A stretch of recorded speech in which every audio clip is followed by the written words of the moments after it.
Hi everyone, welcome back to BrewNourish.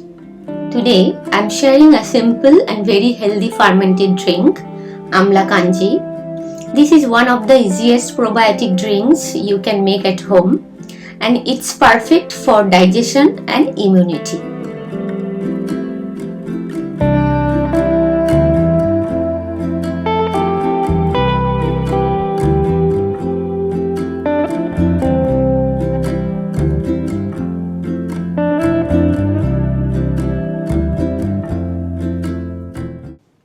For this recipe, I am using 275 grams of raw amla and 1 to 2.5 grams of fresh water.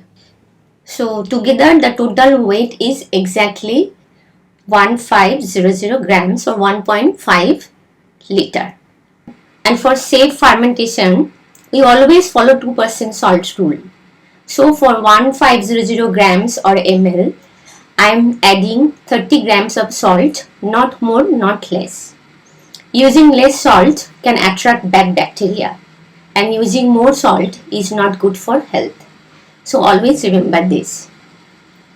Always use Himalayan salt or sea salt because kitchen salt contains iodine and that can disturb the fermentation.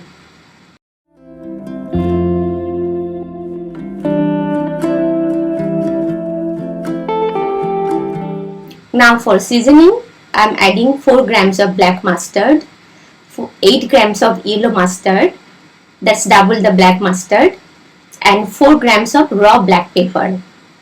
Grind them coarsely, not too fine.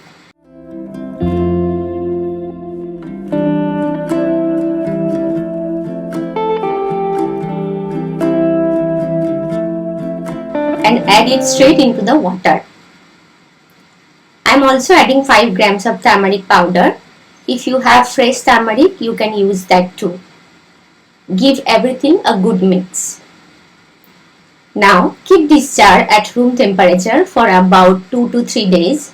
My room temperature stays around 28 degrees, which is perfect for fermentation. If you live somewhere really hot, keep the jar in a cool corner so that your kanji ferments slowly and safely.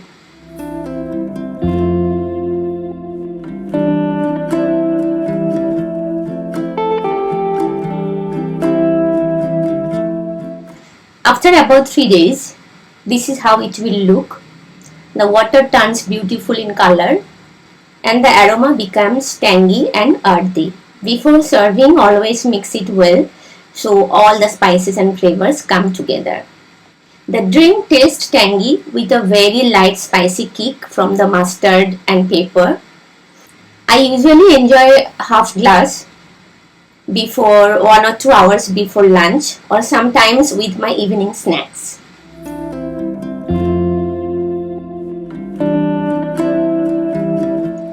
The batch you are seeing in this video is after 10 days. It's almost finished and I kept it at room temperature because my home stays cool.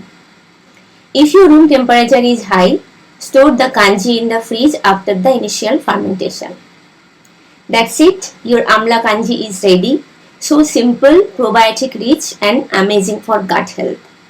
If you enjoyed this recipe, don't forget to like, share and subscribe to BrewNourish for more natural fermentation videos. See you in the next one.